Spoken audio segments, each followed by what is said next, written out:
Radio J. C'est bon pour la santé. Le MAG, Serge et Nicolas Rafale. Radio J.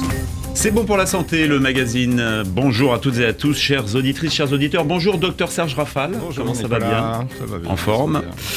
Bienvenue donc dans notre émission C'est bon pour la santé. Près de 2/3 des Français consomment des compléments alimentaires qui, pour soulager des maux du quotidien, qui pour combler d'éventuelles et rares déficiences alimentaires, qui pour se préparer à un événement programmé, tous pour se maintenir en bonne santé. Mais cet attrait et cette demande croissante pour les compléments alimentaires se sont accompagnés d'une profusion de références sur le marché, avec bien sûr de grosses difficultés pour les patients ou les consommateurs pour choisir le produit le plus utile à leur santé. Il fallait donc un expert, un ami fidèle de l'émission, Jean-Michel Cohen, qui est avec nous. Bonjour. Bonjour à tous les deux.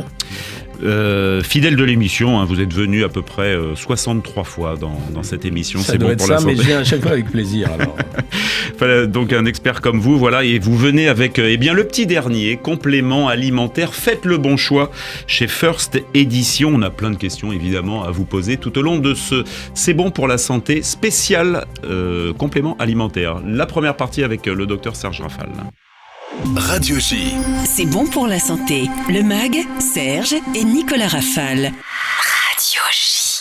Jean-Michel Cohen, bonjour. Bonjour Serge. C'est toujours un immense plaisir de vous retrouver pour parler nutrition, parce que vous êtes un expert reconnu de l'alimentation, et puis également un hédoniste aux conseils sages et éclairés.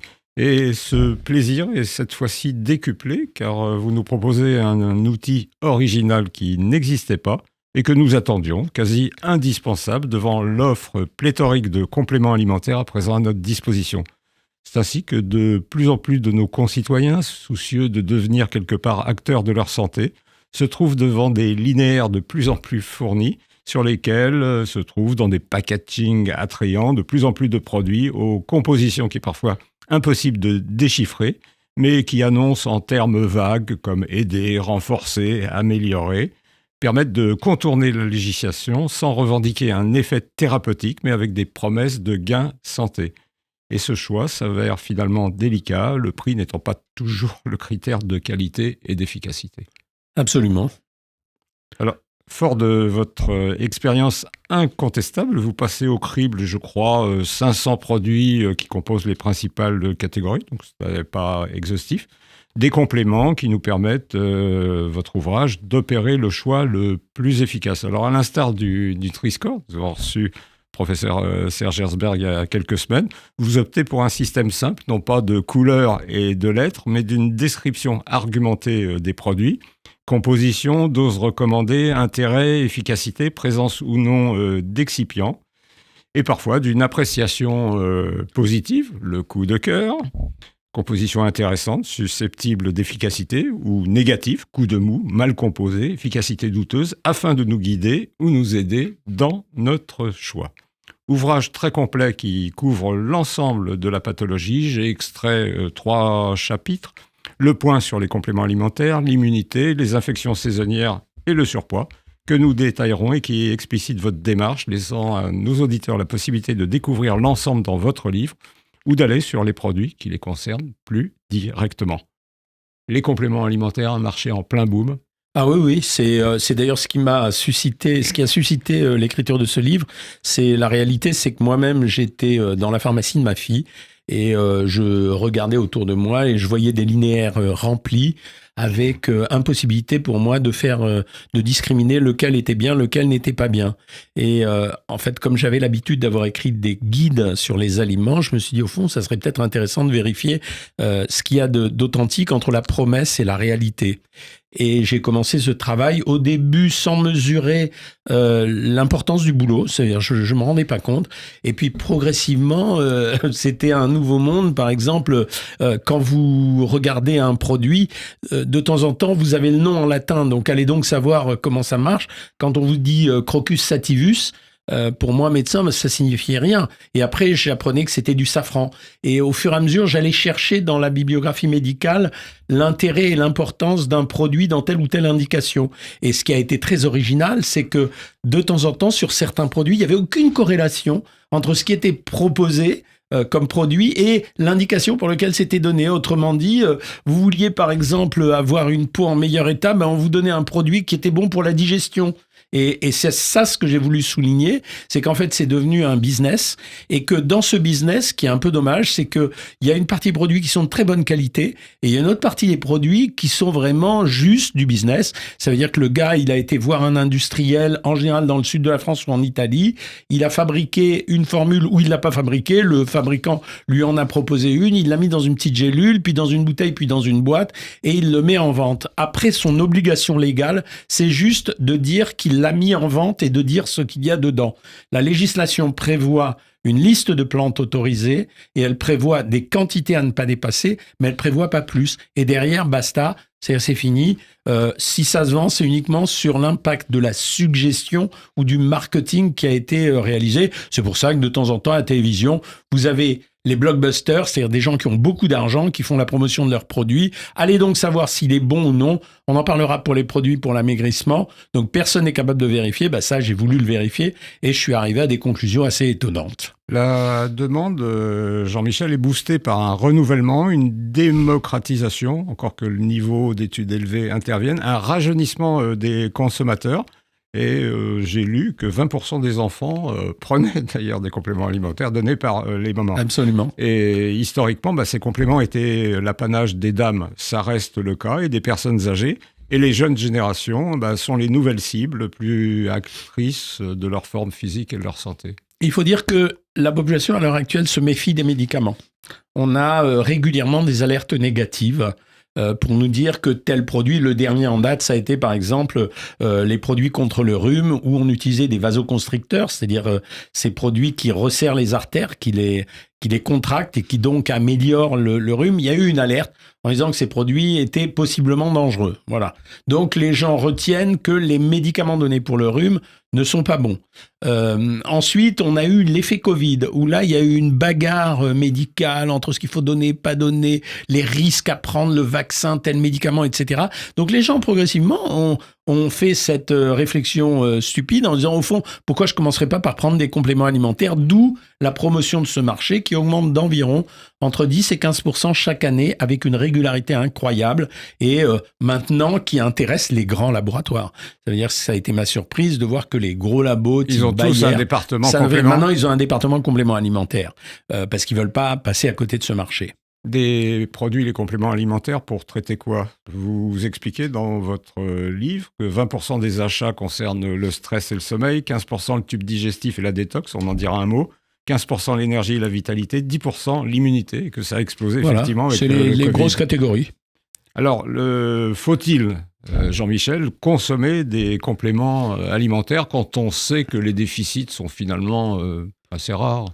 Alors oui et non, ça veut dire que moi je considère que c'est plutôt pas mal dans la mesure où ça traite les petits bobos, c'est-à-dire les difficultés de la vie quotidienne et ce que j'ai appelé dans d'autres interviews les états de patraquerie. Ça veut dire je me sens pas bien, je suis fatigué, j'ai quelques douleurs ou j'ai envie d'être plus en forme ou je dors mal ou je digère mal, etc. Moi je trouve que c'est pas mal de commencer par les compléments alimentaires à condition que ça soit des compléments alimentaires qui fassent une promesse dont les produits qui sont à l'intérieur permettent d'assurer la promesse. Donc ça, je pense que c'est bien.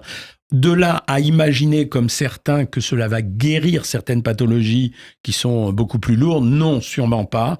Donc c'est pour traiter les petits bobos du quotidien et avant d'entamer un traitement si jamais on en a besoin au bout d'un moment. Donc moi, je pense que c'est pas mal. Après, il y a des catégories pour lesquelles ça n'a aucun intérêt, et je l'ai dit. Par exemple, les gens qui s'imaginent en mangeant des compléments alimentaires faire pousser les cheveux, ils se trompent, il n'y en a aucun qui marchera.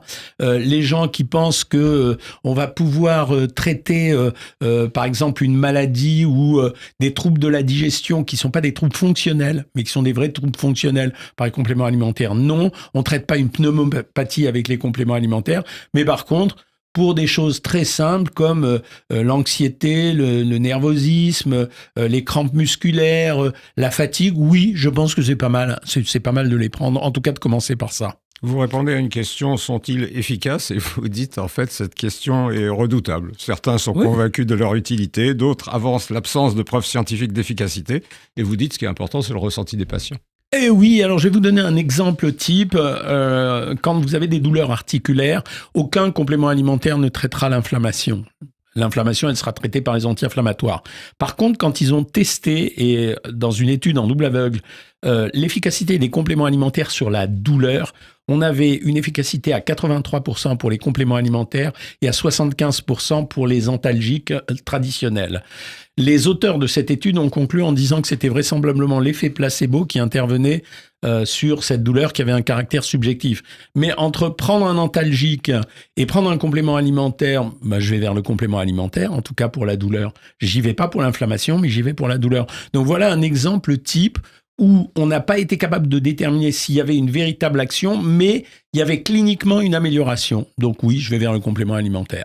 Alors, la différence entre le complément alimentaire et le médicament, là, pour le public, c'est important. Un médicament a obtenu une AMN, ça nécessite une AMN, il a fait la preuve de son efficacité, et le complément, lui, ne promet qu'un effet thérapeutique en termes vagues. Alors, il promet même pas parce qu'il a interdiction de le promettre. Ça veut dire que ça, c'est vraiment dans la législation. Vous ne pouvez pas dire « va soigner votre toux ».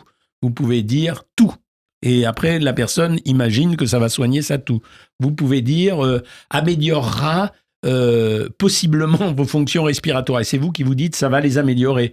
Donc ça, c'est dans la législation. Il ne peut pas y avoir d'effet thérapeutique sur les compléments alimentaires. C'est inscrit en toutes lettres dans la législation, mais il peut y avoir une amélioration, c'est vrai. Mais typiquement, il y a des produits sur lesquels tout le monde est d'accord. Par exemple, vous avez parlé dans les catégories que vous voulez énumérer, le sommeil. Aujourd'hui, la mélatonine, les CBD, le CBD et les plantes, qui sont considérés comme des compléments alimentaires, marchent très bien. Et ils marchent avec moins d'inconvénients que les hypnotiques, les anxiolytiques. Qui sont de plus en plus difficiles à prescrire en plus. Qui sont plus difficiles à prescrire, mais surtout qui donnent quand même des inconvénients. Récemment, j'ai vu une personne qui prenait pour dormir régulièrement tous les soirs un comprimé d'Imovan, c'est un hypnotique, associé à un anxiolytique, un quart ou un demi d'Exomil. Cette personne commençait à avoir des troubles de la mémoire. Ça veut dire qu'elle n'arrivait plus à se souvenir de ce qu'elle avait fait la veille. Donc ça, c'est pas ce qu'on a avec la mélatonine, avec le CBD, avec les plantes ou avec un mélange des trois. Alors, on va passer à quelques chapitres choisis. C'est de saison. On va peut-être commencer par l'immunité. Alors, à chaque fois, là, vos chapitres démarrent par en savoir plus sur la pathologie concernée, donc ici, l'immunité. Et vous expliquez, vous dites, les études scientifiques ne sont pas concluantes pour vous, mais ces produits ont un intérêt modéré et quelques-uns sont même intéressants. Alors, pour l'immunité, vous avez deux types de produits. Vous avez les produits qui sont composés de vitamines, c'est-à-dire les vitamines qui sont importantes pour l'immunité. Autrefois, c'était que la vitamine C. Voilà, c'était que la vitamine C. Elle marche quand même, mais vous avez d'autres produits comme la vitamine D, comme la vitamine A qui peut aider, et puis certains oligo-éléments ou certains minéraux qui font partie des réactions qui modulent l'inflammation. Donc oui, on peut les tester. Améliorer son immunité, ça veut dire quoi de toute façon, cher docteur Serge Est-ce qu'on peut vraiment améliorer son immunité? On peut aussi l'améliorer en ayant un bon mode de vie, une bonne activité physique et en faisant de la prévention vis-à-vis des infections. Donc je trouve pas ça mal. Et quand on parle des vitamines, je reprocherais à nous les médecins de s'être nourris d'un combat anti-compléments alimentaires dont j'ai été victime aussi. C'est-à-dire qu'on a systématiquement dénigré les compléments alimentaires. Et pourtant, on a toujours utilisé pour ça le principe du surdosage. Nous les médecins, on adore faire surdosage et carence. C'est-à-dire vous êtes carencé en ça et vous êtes surdosé en ça. Quand vous reprenez la littérature médicale, les cas de surdosage sont extrêmement rares.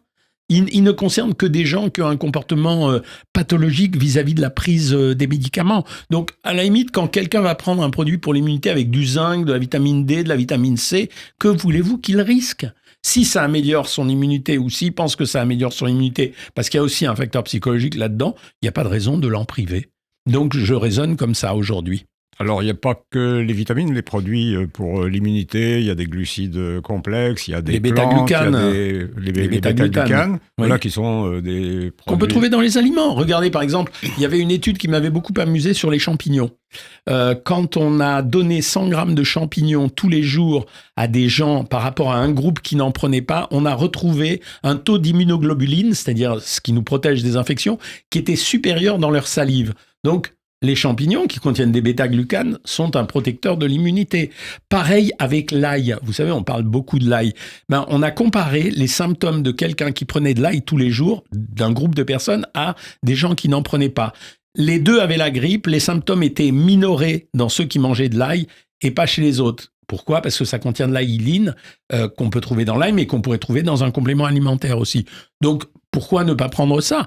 Après, il ne faut pas raisonner, je veux dire, toute ma vie, elle a été basée là-dessus, c'est-à-dire réfléchir à ce qui était dit pour voir si ce qui était dit était vrai ou pas vrai. Donc là, en l'occurrence, j'ai acquis la conviction que oui, ça marchait pas mal.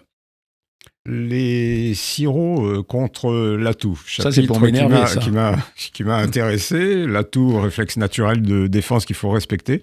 Et vous expliquez, les revues prescrites à 60 millions de consommateurs ont montré depuis 2015 que les sirops avaient une balance bénéfice-risque négative et que la plupart ont une efficacité quasi nulle. Oui. Alors en fait, pourquoi ? Alors la plupart de ces sirops contiennent en général un certain nombre d'excipients qui sont des excipients qui peuvent poser des problèmes.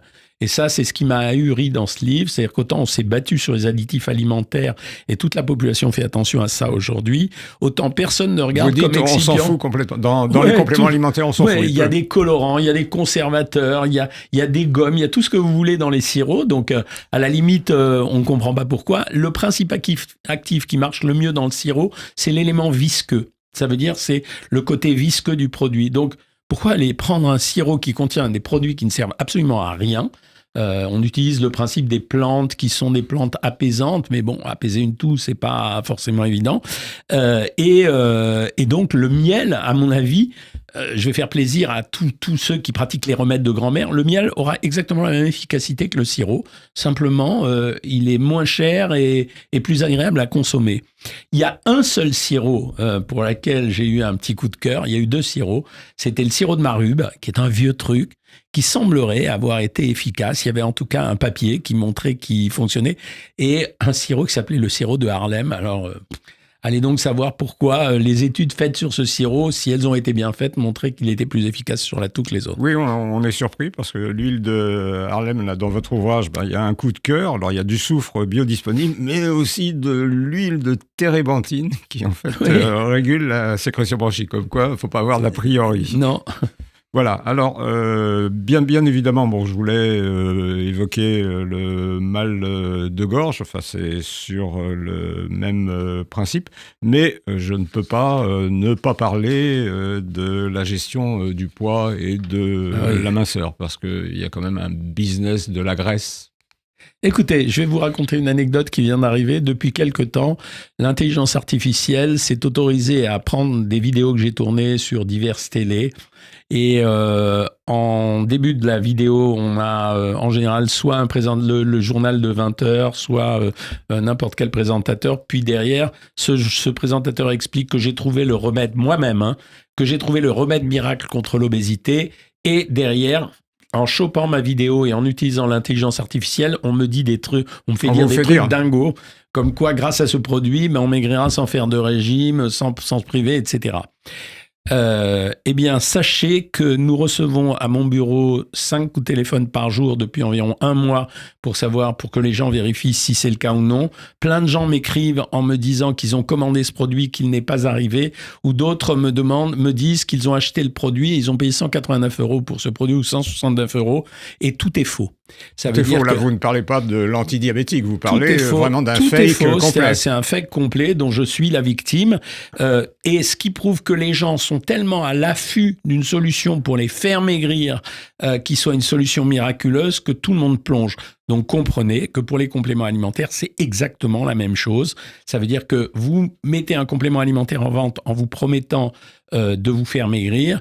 Et à ce moment-là, les gens plongent dans le truc. Alors moi, j'en suis victime sur les réseaux sociaux, mais les gens en sont victimes à la télévision avec des produits comme Anaca 3 ou XLS qui n'auront aucune efficacité.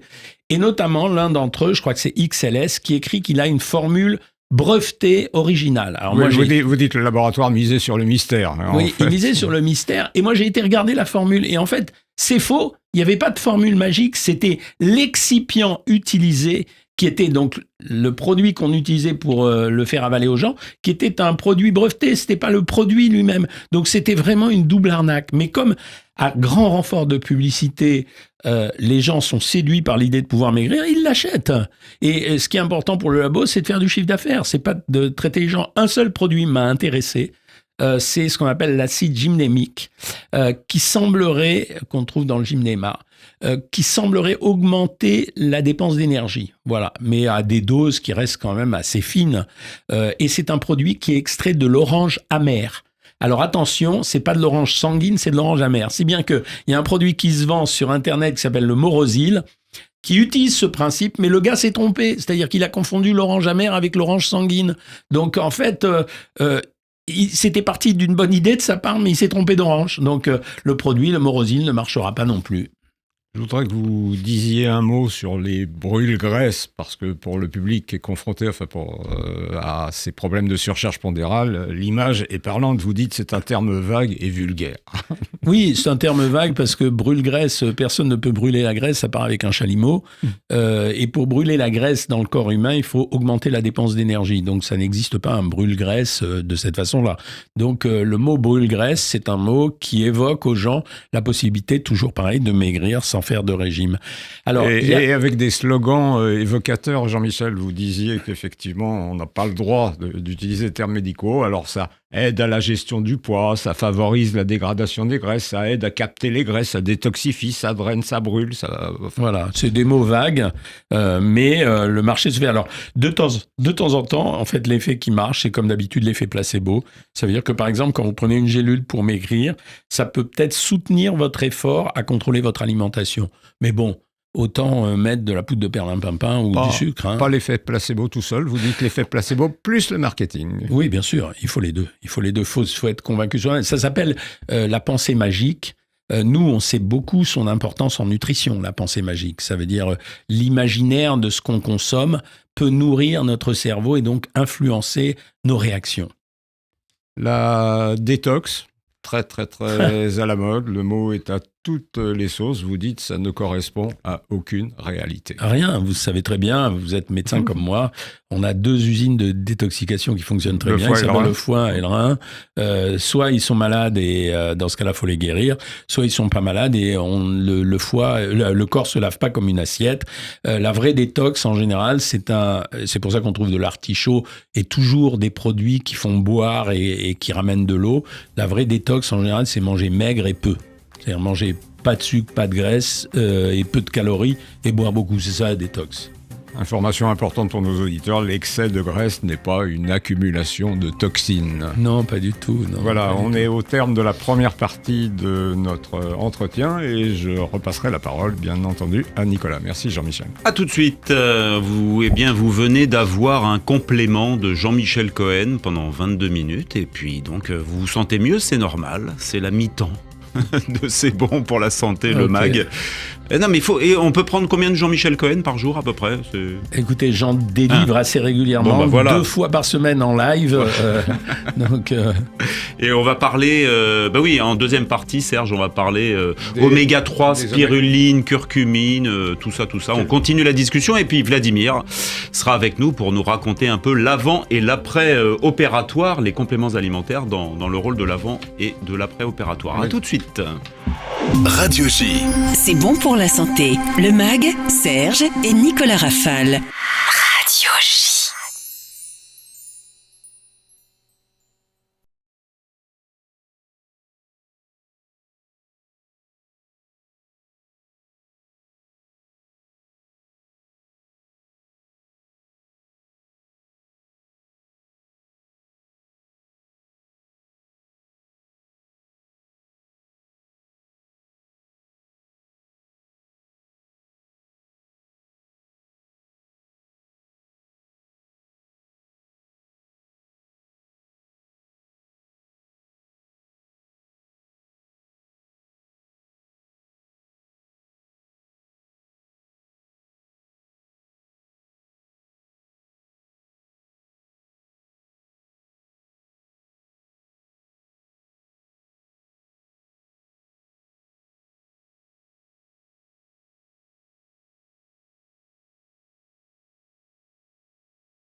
Radio J. C'est bon pour la santé. Le MAG, Serge et Nicolas Rafal. Radio J.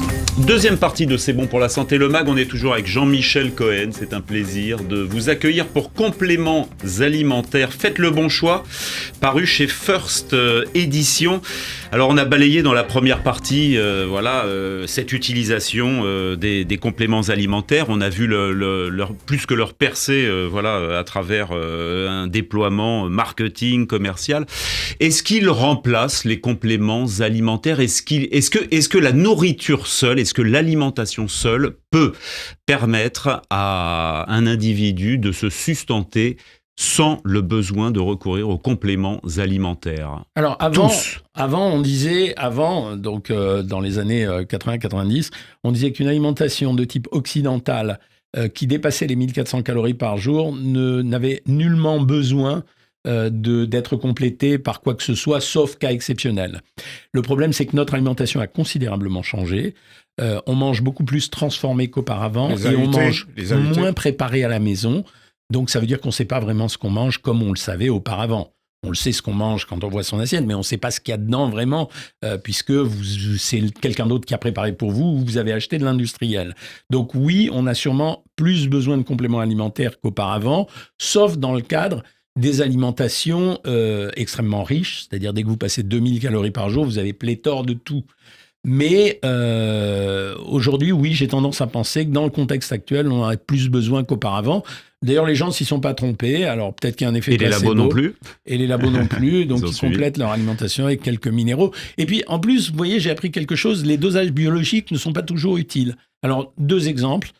Premier exemple, le magnésium. Donc, la bibliographie montre que les dosages de magnésium ne reflètent pas exactement l'intérêt du magnésium circulant. Ça veut dire qu'on n'a pas vraiment... C'est un article que j'ai cité. Même si on dose le magnésium intracellulaire.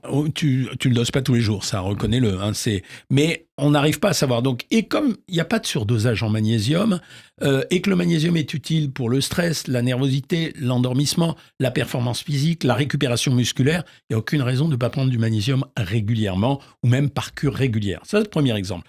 Deuxième exemple, la vitamine D. Tout le monde en parle, la vitamine D, et on s'étonne tous, Serge, tu vas le confirmer, du fait que chaque fois qu'on fait un dosage de vitamine D à quelqu'un, il est en dessous. Voilà.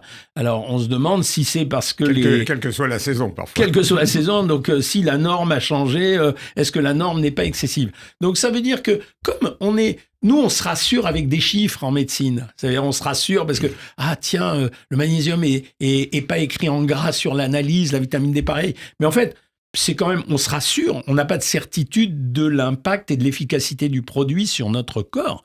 Donc, quand le produit n'est pas en surdosage ou s'il n'y a pas de surdosage, je ne vois pas de risque à ne pas en prendre si on se ressent, si on sent qu'on a, on perçoit qu'il y a quelque chose qui ne va pas chez nous. S'il n'y a pas d'effet indésirable. Voilà, et s'il n'y a pas d'effet indésirable. Donc, je veux dire, il n'y a aucune raison de le faire. Personnellement, depuis l'écriture de ce livre, je prends du magnésium très régulièrement. Alors, je vous assure, je joue mieux au tennis. Et ça, c'est physique, hein. Je veux dire, ça se mesure aussi. Ça veut dire, quand je bats mon copain qui me battait avant, il s'est passé quelque chose. Je m'endors mieux. Je suis pas du tout stressé. Alors, je l'étais un peu plus avant, mais je suis pas du tout stressé. Donc voilà. Et ça m'a rien fait de mal de faire ça. Pour la vitamine D, je n'en prends pas. Je vais assez souvent au soleil, donc j'ai pas besoin d'en prendre. Mais voilà. Si vous voulez, c'est de dire que nous, les médecins, on a cette attitude qui vise à être persuadés qu'au travers de ce qu'on fait... Ou étayé par une preuve scientifique, par un dosage ou un examen. On a raison. Et en fait, je pense qu'il y a une zone grise de laquelle les patients sont plus aptes à juger que nous. Moi, j'ai toujours dit, même quand je professais, je disais à mes étudiants, écoutez ce que vous disent les gens. Très souvent, ils savent pas vous le dire, mais ils ressentent mieux ce qu'ils sentent que vous n'êtes capable de le dire. C'est-à-dire, eux, ils vous disent ce qu'ils ont, mais ils savent pas le dire avec nos mots. Donc, changez. Ça veut dire, écoutez ce qu'il dit. Quand il vous dit que ça va pas, c'est que ça va pas. Il y a quelque chose qui va pas. Faut l'écouter, il faut chercher. Voilà, c'est la même chose pour les compléments alimentaires. Alors, magnésium, vous l'avez dit, vitamine D, pourquoi pas. Une autre famille, c'est ces acides gras essentiels, les oméga 3, là, qui sont absolument fondamentaux pour l'organisme. Alors là, je suis très partagé parce que leur rôle est indéniable. C'est les oméga 3 aujourd'hui, pourquoi c'est partager, la santé. Je suis partagé parce que c'est bon pour la santé cardiovasculaire, c'est bon pour la santé cerveau, cérébrale, oui. etc. Mais le problème, c'est que les oméga 3, c'est assez facile à avoir sans prendre de compléments alimentaires. Hein. La dose recommandée, elle évolue selon les pays entre 1,6 g et 2,4 g. On y arrive très facilement avec une demi-cuillerée à soupe d'huile de colza. Donc voilà, on y arrive avec une demi-cuillère à soupe d'huile de colza par jour. Donc est-ce qu'on a vraiment besoin de... Vous associez, Jean-Michel, quand même les apports végétaux et les apports animaux. Oui, on peut associer les apports végétaux, hein, d'ailleurs, et animaux, mais les apports animaux en oméga 3, ils sont... Poissons gras. Ouais, mais c'est les poissons gras, mais c'est assez faible hein, quand même. On consomme plus souvent de l'huile que des poissons gras, finalement, dans une semaine. Les gens mangent des salades, ils mettent de l'huile dans la salade, donc je suis assez partagé. En plus, il y a un autre problème avec les oméga 3, c'est que les oméga 3 sont intéressants à condition qu'on ait un rapport oméga 3 sur oméga 6 égale à 5. Si on a juste des oméga 3, on ne remplit pas le boulot. Hein, donc, Vous pouvez nous clarifier Vous dénoncez, là, d'ailleurs, dans votre livre, il y a des laboratoires qui commercialisent oméga 3, oméga 6, oméga 9. C'est ça, voilà. Et par contre, EPA et DHA, qui sont les deux acides gras essentiels sur lesquels on peut être en carence, oui, ça peut valoir le coup d'en prendre un petit peu. Mais oméga 3 pur, je vois vraiment pas l'intérêt d'en prendre si on a une alimentation qui comporte des matières grasses. C'est quoi, donc pour clarifier, pour que ce soit très clair pour les personnes qui nous écoutent, le rapport entre oméga 3 et oméga 6, oméga 3 indispensable, oméga 6... il en faut également, il en parce faut qu'ils également... fonctionnent en synergie l'un avec l'autre, et il en faut 5 pour un oméga 3. Donc il faut avoir les deux. Et je rappelle que les gens qui prennent des oméga 3 trop risquent ce qu'on appelle... Là, il y a un surdosage le syndrome possible. de l'Esquimau. C'est exactement ça, c'est le syndrome de l'Esquimau. C'est-à-dire que vous allez anticoaguler votre sang, et on appelle ça le syndrome de l'Esquimau parce que comme ils ne mangent que des poissons gras, quand ils tombent, ils ont une hémorragie cérébrale immédiatement, et donc on appelle ça le syndrome de l'Esquimau. Syndrome de l'Esquimau. Donc, les rations, alors une cuillère de colza par semaine. Par jour, ça suffit largement. Et ça suffit largement. Voilà. Donc, et quant aux produits, alors là, récemment, j'ai fait une vidéo sur les margarines enrichies. Alors, la margarine Saint-Hubert enrichie en oméga 3, notamment, je la cite. Et là, je suis désolé, mais l'enrichissement 0,45 grammes, ça m'a paru n'importe quoi. Donc, on était vraiment typiquement dans du marketing. En plus, il y avait une espèce de logo qui ressemblait à un cœur. Je suis même pas sûr que ça soit le bleu-blanc-cœur qui est un truc intelligent. Donc, vous voyez, le marketing est présent partout pour jouer sur la peur que nous avons d'être malades par manque. L'huile santé, Jean-Michel, c'est l'huile de colza ou c'est l'huile d'olive? Puisqu'on avait un invité non, c'est ni là, il y a l'une ni peu de l'autre, temps qui disait c'est plutôt l'huile d'olive. Non, pas du tout. Alors, dans l'ordre, les meilleures huiles, c'est les huiles combinées, parce que le rapport a été strictement calculé, et donc ce sont des mélanges d'huiles qui sont faits par des industriels de l'huile. En deuxième position, c'est l'huile de colza. Après, je pourrais mettre les huiles de noix, de noisettes, de lin, etc. Et l'huile d'olive après. Mais elle n'est pas mauvaise, l'huile d'olive. Elle se situe dans le top 5. Mais elle est meilleure en goût que les autres. Voilà. Sauf que l'huile de noix, noisette, sésame, par exemple, c'est des huiles très goûteuses, mais elles se conservent très mal. Et elles sont très chères aussi. Donc, Bon, je vous poserai des questions après sur les petites gommes, sur le konjac, sur les gummies. Mais ce sera après, la mode. C'est la grande mode. Parce que voilà, vous nous direz effet marketing ou pas. On en parlera juste après la chronique de Vladimir Mitz. Radio J. C'est bon pour la santé. Le MAG, Serge et Nicolas Rafal. Bonjour Vladimir. Bonjour chers amis. Alors Jean-Michel Cohen parlait tout à l'heure de l'apport intéressant des compléments alimentaires j'avais bien aimé votre mot sur le nervosisme, c'est la première fois que j'entendais ce mot-là. C'est un vieux mot médical. Sur l'anxiété, sur le mot démodé. Le nervosisme, l'anxiété, le stress compréhensible avant et après une opération. C'est de ça que vous nous parlez aujourd'hui, Vladimir. Oui, le bistouri est un petit peu loin de la science et de l'alimentation, mais il y a 3 phases pendant lesquelles je voudrais avoir un peu votre avis. Il y a d'abord avant l'opération, la période de stress très importante. Il y a après l'opération, la question c'est est-ce qu'on peut aider la cicatrisation? Et le 3e élément, c'est comment faire pour avoir une belle peau, parce que la grande préoccupation d'un grand nombre de patientes, c'est d'avoir une peau saine, belle et aussi possible de l'embellir. Alors avant une opération, bien sûr vous allez nous raconter quelles précautions et quelles sont vos recommandations. Et je suis allé voir un peu qu'est-ce qu'il y avait dans la science, dans les publications. Et en fait, il y a quand même 2 molécules qui semblent ressortir du lot, c'est vrai, la vitamine C et le zinc. Est-ce que vous pourriez nous préciser comment vous préconisez à quelqu'un qui va se faire opérer, quel genre d'aliments quel comportement il doit avoir et quel complément alimentaire il pourrait prendre. Dans les jours qui précèdent. Dans les jours qui précèdent immédiatement. Alors, la vitamine C, oui, parce que elle participe à toutes les réactions immunitaires et donc elle permet le bon fonctionnement de l'organisme, y compris pour les réactions inflammatoires, donc pour les cicatrices. Et le zinc, oui, parce que c'est un facilitateur de la création des anticorps. Oui, donc les deux, ça marche. Et pour la nervosité, vous prescrivez des plantes classiques, des tisanes de passiflore, de camomille, de badiane. Et donc, vous allez arriver à avoir peut-être une amélioration sur la phase qui va être préopératoire. Ça n'empêche pas la prémédication. Je pense que la Bien prémédication entendu, reste d'actualité. Il faut quand même pour anesthésier avant l'anesthésie, d'opérer. Hein. Bien sûr. Et alors, qu'est-ce qui se passe pour la cicatrisation? Est-ce que réellement, il y a des compléments alimentaires qui pourraient être actifs sur la production de collagène, sur la multiplication des fibroblastes, et puis aussi peut-être sur la prévention des cicatrices hypertrophiques ou kéloïdiennes? Est-ce qu'il y a quelque chose, un élément que vous pourriez nous signaler? Alors là, vous êtes en train de me parler du collagène. Donc, en ce moment, c'est la star. Moi, je n'y crois absolument pas. Le collagène est une protéine. C'est la protéine la plus abondante du corps. Hein. Il y en a 35%. Sauf que quand c'est consommé sous forme de pilules à avaler ou d'ampoules, ou etc., en fait, c'est dégradé dans l'estomac, l'intestin. Il faudrait normalement que chaque petite partie de la protéine... Il n'y a aucune chance que ça arrive sur sa cible. À moins qu'elle ait un GPS pour lui dire va sur le cartilage, donc j'y crois pas du tout. Pour la peau, par contre, j'aime bien les crèmes de collagène. Autant le collagène à boire ou à manger, je pense que c'est une vue de l'esprit, même si on a un petit doute sur le collagène marin, parce que c'est des petites protéines, peut-être qu'elles peuvent passer à travers la barrière intestinale, mais les crèmes de collagène, moi je pense que oui, ça pourrait marcher sur les cicatrices. Et la silice, une autre vedette, c'est l'acide hyaluronique. La silice, non, je pensais à la silice colloïdale. Là aussi, les patients sont très friands de ce complément. Oui, mais c'est encore de l'imaginaire. Voilà, mais quand ça fait pas de mal, c'est la conclusion à laquelle j'arrive à chaque fois. Quand ça fait pas de mal, primum non nocere, on dit en médecine. Quand ça fait pas de mal, si les gens pensent que ça leur fait du bien, après tout, je néglige. Par contre, quand ça fait du mal, j'interdis. Alors la vedette principale pour nous maintenant, c'est la demande d'acide hyaluronique sur la peau ou même en complément alimentaire. Alors pareil, l'acide hyaluronique j'explique toujours quand on me pose la question que le corps c'est un réservoir, c'est 3 réservoirs, un réservoir de protéines, de lipides et de glucides, qu'en fait on remplit tous les jours les réservoirs et que le corps puise dans chacun des réservoirs en fonction des besoins qu'il a. Donc que vous complétez en acide hyaluronique, ça pourrait intellectuellement être intéressant. L'appliquer sur la peau, alors là, je laisse ça au dermatologue, je ne sais pas si c'est efficace ou non, mais peut-être l'acide hyaluronique à avaler, oui, ça sera moins dégradé, peut-être. En tout cas, il a un pouvoir d'hydratation. Il est intéressant quand il est appliqué sur la peau pour 2 raisons.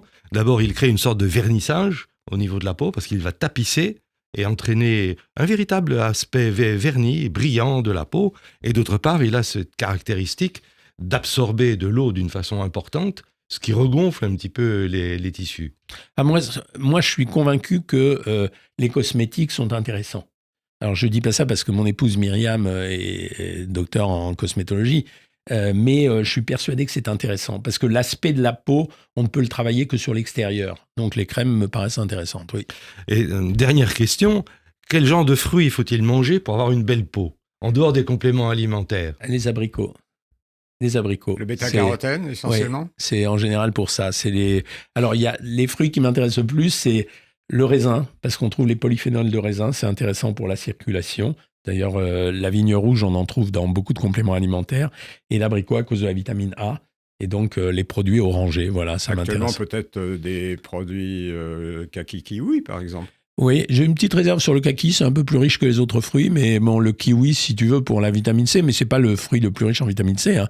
En vitamine C, c'est le poivron, le cassis, les cassis. Hein. Alors, on a parlé aussi dans quelques publications du curcuma. Ah ouais, alors là, ne m'énervez pas tout de suite. Nicolas y venait, je pense. Non, mais le curcuma, oui, parce qu'ils en mangent en Inde, mais il n'y a pas eu, je crois, de véritable étude sur le fait d'avoir rapporté ici en France l'utilisation dans l'ingestion de curcuma. Là-bas, c'est un autre pays, c'est différent, donc on ne sait pas si c'est le curcuma de l'alimentation véritablement dans le curry ou si c'est le fait de vivre en Inde avec un autre climat. Vous êtes formel dans alors là, je vous assure, j'ai bien travaillé le sujet parce qu'au début, Au début, j'ai regardé, j'étais vierge, c'est-à-dire j'ai regardé le curcuma. Alors, j'ai eu beau fouiller dans PubMed, dans Medline, j'ai cherché curcuma. Alors, Il y a rien.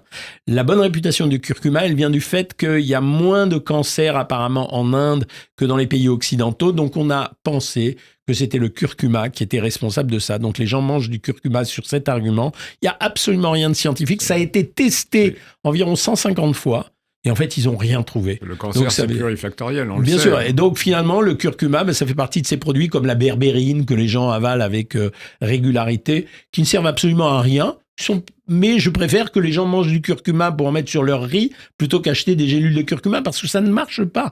Et ça ne marchera pas. En tout cas, on n'a aucune preuve scientifique de son efficacité. Donc, c'est clair. Donc, ça fait partie de ces produits, comme les produits pour la toux, comme les produits pour les cheveux, sur lesquels je dis, mais ne dépensez pas votre argent pour rien, quoi. Ça ne marche pas. Cette formelle, il n'y a aucune Il activité y a rien du tout. anti-inflammatoire. La seule chose qui marche pour les cheveux, c'est les antitestostérones. C'est la seule chose qui marche. C'est les antitestostérones. Point barre. Ouais. Voilà. Donc ne cherchez pas à avoir des produits dont vous imaginez qu'ils ont un effet magique. Et quand les gens pensent que ça va mieux parce qu'ils l'ont pris, là, c'est l'effet placebo qui a fonctionné. Donald Trump, il se met pas du curcuma sur les cheveux, non? Ah, je sais pas du tout. Je ne suis pas dans son secret. La curcumine par rapport au curcuma, souvent C'est les l'extrait laboratoires du- disent, Ouais. c'est en fait la concentration en curcumine qui est C'est ça. importante. Et puis, ça reste et même là où- maintenant, il y en a qui ont trouvé la curcumine ionisée, donc qui serait beaucoup plus efficace. Donc tout ça, c'est bullshit. La spiruline? Ah là, ça a été une surprise pour moi. Ça veut dire, moi, au début, je regardais le produit sans m'y intéresser. Puis j'ai commencé à regarder, c'est-à-dire j'ai disséqué la composition de la spiruline, je l'ai mise dans le bouquin, et j'ai regardé sa composition. 67% de protéines, donc c'est un renforcement nutritionnel intéressant, du fer, de la chlorophylle. On n'en trouve pas partout, c'est intéressant d'en avoir. Et ça couvre avec 5 grammes 125% des besoins en vitamine A, en bêta-carotène. Donc, produit très intéressant, notamment, à mon avis, chez les personnes qui vieillissent, parce que ça va renforcer leur apport en protéines, ça va leur donner du fer, ça va leur donner de la vitamine A. Donc, c'est un produit intéressant, la spiruline. Alors, c'est pas toujours très bon à manger, ça a un goût, c'est assez fort en odeur, mais il faut en saupoudrer un peu dans ses salades ou dans ses plats et ça marche pas mal. Oui, c'était une surprise pour moi. Alors, on posait la question tout à l'heure, les petites gommes, là, le marketing fait qu'il y a maintenant des petits gummies, un petit peu de tous les goûts, de toutes les couleurs. Qu'est-ce qu'on en pense? Il y a un petit peu de sucre dedans. Il y a avantages et inconvénients. Avantage, c'est qu'en fait, les gens qui prennent des cures dans un complément alimentaire à base de gummies vont plus loin dans la cure que ceux qui les prennent sous une autre forme. Donc ça semble être un avantage. Deuxièmement, il y a une meilleure biodisponibilité, c'est-à-dire que le produit est mieux, il est plus utile quand il est présenté dans les gummies. Inconvénient, les gens ont tendance à confondre ça avec des bonbons. Donc ils risquent d'en manger plus qu'il n'en faut sans que ça soit dangereux. Légèrement sucré, mais c'est pas énorme. Par contre, beaucoup d'excipients à l'intérieur. C'est-à-dire même problème que pour les sirops, pour la toux. Le surdosage, il a été mis en évidence aux États-Unis, notamment où il y avait des gummies sous forme pour apporter de la nicotine aux fumeurs qui arrêtaient de fumer. Et là, il y a eu des abus considérables au point qu'ils sont en train de légiférer pour interdire leur vente aux adolescents. Vladimir? Oui, je voudrais vous poser une question importante en ce qui concerne pour nous le post-opératoire, c'est le fer. Ah oui. Et la supplémentation en fer, qui est un élément, c'est pas si facile que ça pour les patients. Est-ce qu'on peut vraiment avoir une supplémentation en fer par voie orale ou c'est illusoire? Alors non, c'est pas illusoire. Par contre, si on n'accompagne pas le fer de vitamine C, il n'est pas aussi bien absorbé que quand il est accompagné de vitamine C. La deuxième chose, c'est qu'il est difficile à digérer chez les patients. Et le fer, on peut le retrouver autrement, c'est-à-dire notamment dans les légumineuses. Et donc, c'est les lentilles, les fèves, les haricots, les pois chiches sont intéressantes pour avoir du fer. Mais longtemps, on disait que le fer végétal se fixe moins bien que le fer animal. Non, je crois pas. Alors si, c'est le fer héminique, c'est la viande rouge. Alors, il a une meilleure disponibilité, mais les gens mangent de la viande. On peut leur faire manger de la viande avec des lentilles. À ce moment-là, on croisera les deux. Et la deuxième chose, c'est concernant le fer, il faut demander aux gens qui ont une déplétion en fer d'arrêter le thé. Le thé est un chélateur du fer. Donc, les grands buveurs de thé, qui ne s'étonnent pas d'avoir une petite diminution de leur fer. Mais vous avez raison, c'est extrêmement important après une intervention. Oui. Être un trop grand Jean-Michel Cohen cumulard de vitamines, de compléments alimentaires, même s'ils sont tous s'ils répondent de manière positive voilà, aux critères de santé, en prendre trop, est-ce que il n'y a pas un petit risque quand même? On a parfois en consultation des patients qui viennent véritablement avec un cabas de produits. Oui, si, mais ça correspond. Là, dans ces cas-là, il faut se demander pourquoi. Ça veut dire que ça correspond à une phobie, une peur. Donc, il faut s'inquiéter surtout de la raison pour laquelle ils se sentent obligés de manger tout ça. Le risque, il est faible. Mais par contre, quelqu'un qui fait ça, derrière, il y a sûrement un comportement hypocondriaque ou bien une angoisse. Et à ce moment-là, on le traite pas en lui rajoutant des médicaments, mais peut-être en l'envoyant à un thérapeute. Réaction orthorexique aussi, ça peut être des gens oui, qui c'est viennent ça, par mais angoisse. il y a des gens qui sont totalement obsédés. Il y a des gens maintenant, particulièrement dans les pays anglo-saxons, on a des gens qui, à côté de leur petit déjeuner, ont une petite assiette dans laquelle il y a les compléments alimentaires, etc. Alors, je critique pas parce que je vous ai dit que j'avais pas peur qu'il y ait de ces surdosages, donc c'est pas très grave. Mais par contre, ça a un côté obsessionnel et névrotique sur lequel on peut se poser des questions. Mais est-ce qu'on doit traiter ça ou bien est-ce qu'on s'en fiche puisqu'ils ont trouvé finalement leur remède, c'est-à-dire leur protection contre leur peur, ça sera de manger des petites pilules. Un petit mot sur la dépense physique, elle est importante également, puisque c'est une alliée aussi de la prise de compléments alimentaires. Bien sûr, ça renforce l'immunité, ça permet de conserver la validité. Le truc, c'est quand vous dites aux gens... Quelqu'un comme Léon Marchand prend quoi comme complément? Il y a une supplémentation leur alimentation. Oui, leur alimentation est strictement calibrée. Ça veut dire qu'ils sont contrôlés régulièrement et on regarde tous les paramètres et en même temps, on rajoute de temps en temps des produits. Vous voyez, par exemple, la créatine. Qui est en fait un acide aminé en réalité, qu'on donne aux sportifs, elle améliore leur performance sportive sans être un produit dopant. Donc ces gens prennent quand même des compléments la plupart du temps, mais c'est des compléments autorisés, c'est pas du dopage. Ils prennent quoi? Ils prennent du magnésium, ils prennent de la vitamine C, ils prennent des CLA, des acides aminés ramifiés. On leur donne ce qu'il faut leur donner, bien sûr. Ils ont une alimentation hyper contrôlée. D'ailleurs, c'est triste parce que c'est chiant. Je ne sais pas si vous vous souvenez, il y avait une interview, mais elle est très ancienne. C'était André Agassi. Il était en demi-finale de Roland-Garros. Il était allé manger un double Big Mac la veille de sa demi-finale. C'est la provocation. Non, c'était vrai. Rod Laver, un double champion, un double chelem, il disait que le seul truc qui lui permettait de se relaxer après un match, c'était de la bière. Voilà. Et à côté de ça, moi, je me souviens, le truc le plus drôle, c'est que je donnais, à un moment donné, je m'occupais de Yannick Noah, et donc je lui donnais, quand il est arrivé en demi-finale à Forest Hills, je lui donnais des compléments alimentaires. Seulement, je lui avais dit, attention, il faut vraiment que tu les boives de façon fractionnée. Mais comme il avait soif, il buvait ça cul sec, et donc il était obligé d'aller régulièrement aux toilettes, mais il avait l'effet secondaire que je lui avais promis. Eh ben, puisqu'on en est aux considérations tennistiques, on embrasse Henri Lecomte, qui a perdu sa maman cette semaine, qu'il avait initié et lui avait donné le goût du tennis. Voilà, donc la maman. Très gentil garçon. Henri. Très. L'objectif de Jean-Michel, qui joue de mieux en mieux au tennis, est peut-être de battre Rafael Nadal bientôt. Non, peut-être pas, mais j'ai été un très très bon joueur de tennis. J'ai été classé très haut, oui. Et donc négatif. Donc et je joue à l'heure actuelle, ça m'arrive de jouer avec Pierre Barthès, qui est plus vieux que moi, mais qui a 82 ans, tape encore dans la balle, vainqueur de Wimbledon en double, qui tape encore dans la balle. Donc on a dîné ensemble l'année dernière avec Caroline et Pierre. Admirable. Il est présent intellectuellement. Il est présent, il est toujours présent. Pierre Barthès. C'était un plaisir en tout cas, Jean-Michel, de votre venue, une nouvelle venue, pour nous raconter les compléments alimentaires. L'enquête vérité pour se booster et mieux se soigner, paru chez First Edition. Faites le bon choix. On l'a compris, pléthore de compléments alimentaires. Alors faites le bon choix, il faut aller se diriger. Parce que c'est vrai, quand on arrive sur les têtes de gondole, l'œil est assailli. Ça aide bien sur les coups de cœur, c'est un moyen facile. Et quand le produit n'est pas coup de cœur ou coup de mousse, ça veut dire que vous pouvez le prendre, mais il y a un petit peu mieux. À chaque fois, vous justifiez. Sur la composition. Il va nous aider, il va aider les auditeurs à lire les étiquettes quand on entre dans une officine. C'est ce que vous disiez en tout début d'émission, on est paumé sur la lecture. Même un médecin comme vous comprenez pas tous les noms scientifiques en latin. J'avais du mal quand même. Comment est-ce qu'on fait? Il faut apprendre à lire les étiquettes et ce livre. Il faut déjà les lire. Faire confiance quand même. Il y a des pharmaciens très consciencieux. Ma fille en fait partie et ceux-là ont regardé avec intérêt les produits et ils arrivent à conseiller avec sagacité. Bon, eh bien, on ira, un peu plus savamment dans les officines et dans celle de votre fille. Voilà, vous nous donnerez l'adresse. Elle est à Puteaux. À Puteaux, ben voilà, c'est bien. Merci Serge Rafal, merci Vladimir, merci Serge Surpin et lisez compléments alimentaires. Un bon cadeau pour les fêtes, Nicolas peut-être. Eh ben le cadeau, au pied du sapin, quelques compléments alimentaires au pied du sapin. Pour Allez. compenser les excès. Bonne lecture à tous, à bientôt. Radio J. C'est bon pour la santé. Le MAG, Serge et Nicolas Rafal.